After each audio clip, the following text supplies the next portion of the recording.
राधे राधे। प्रिय भक्तगणों, धर्म ज्ञान चैनल पर आपका स्वागत है। आज मैं आपको इंदिरा एकादशी व्रत की कथा सुनाने वाली हूँ।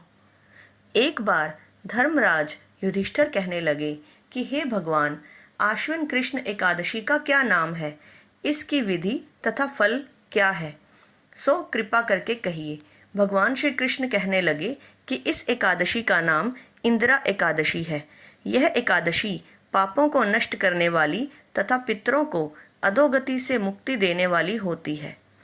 हे राजन, ध्यान पूर्वक इसकी कथा सुनो। इसके सुनने मात्र से ही वाजपेयी यज्ञ का फल मिलता है। प्राचीन काल में सतयुग के समय में महिष्मति नाम की एक नगरी में इंद्रसेन नाम का एक प्रतापी राजा धर्मपूर्वक अपनी प्रजा का पालन करते हुए शासन करता था। वह राजा पुत्र, पौत्र और धन आदि से संपन्न और विष्णु का परम भक्त था। एक दिन जब राजा सुखपूर्वक अपनी सभा में बैठा था तो आकाश मार्ग से महर्षि नारद उतरकर उसकी सभा में आए। राजा उन्हें देखते ही हाथ जोड़कर खड़ा हो गया और विधि पूर्वक आसन व अर्घ्य दिया। सुख से बैठकर मुनि ने राजा से पूछा कि हे राजन, आपके सातों अंग कुशल पूर्वक तो हैं, तुम्हारी बुद्धि धर्म में और तुम्हारा मन विष्णु भक्ति में तो रहता है। देवर्षि नारद की ऐसी बातें सुनकर राजा ने कहा, हे महर्षि, आपकी कृपा से मेरे राज्य में सब कुशल है तथा मेरे यहाँ यज्ञ कर्मादि सुकृत हो रहे हैं। आप कृपा करके अपने आगमन का कारण कहिए।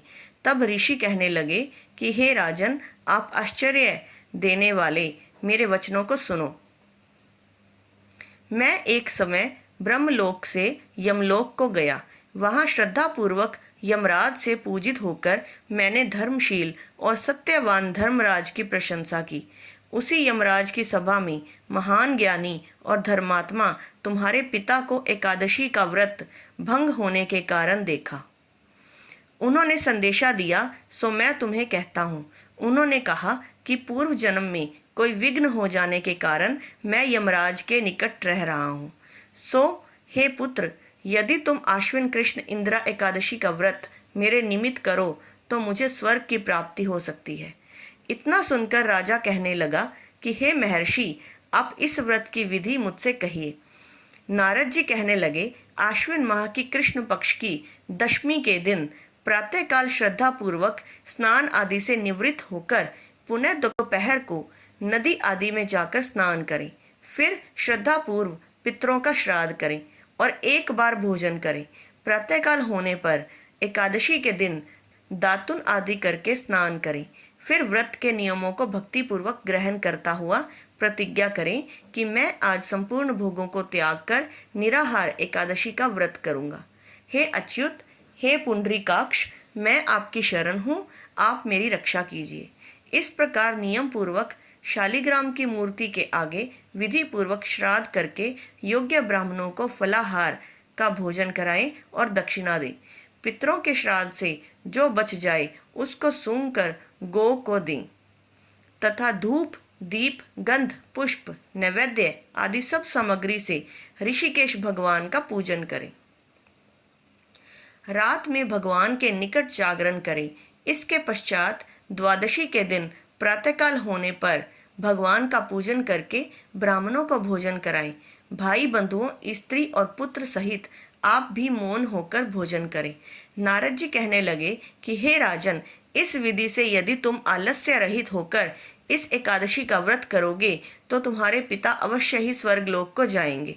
इतना कहकर नारद जी अंतर्ध्यान हो गए। नारद जी के कथा अनुसार राजा द्वारा अपने बांधवों तथा दासों सहित व्रत करने से आकाश से पुष्प वर्षा हुई और उस राजा का पिता गरुड़ पर चढ़कर विष्णु लोक को गया। राजा इंद्रसेन भी एकादशी के व्रत के प्रभाव से निष्कंटक राज्य करके अंत में अपने पुत्र को सिंहासन पर बैठाकर स्वर्गलोक को गया। हे युधिष्ठिर, यह इंदिरा एकादशी के व्रत का महात्म्य मैंने तुमसे कहा। इसके पढ़ने और सुनने से मनुष्य सब पापों से छूट जाते हैं और सब प्रकार के भोगों को भोग कर बैकुंठ को प्राप्त होते हैं। वीडियो अच्छी लगे तो लाइक और शेयर करें। ऐसी और कथाओं को सुनने के लिए हमारे चैनल को सब्सक्राइब करना ना भूलें। जय श्री कृष्ण।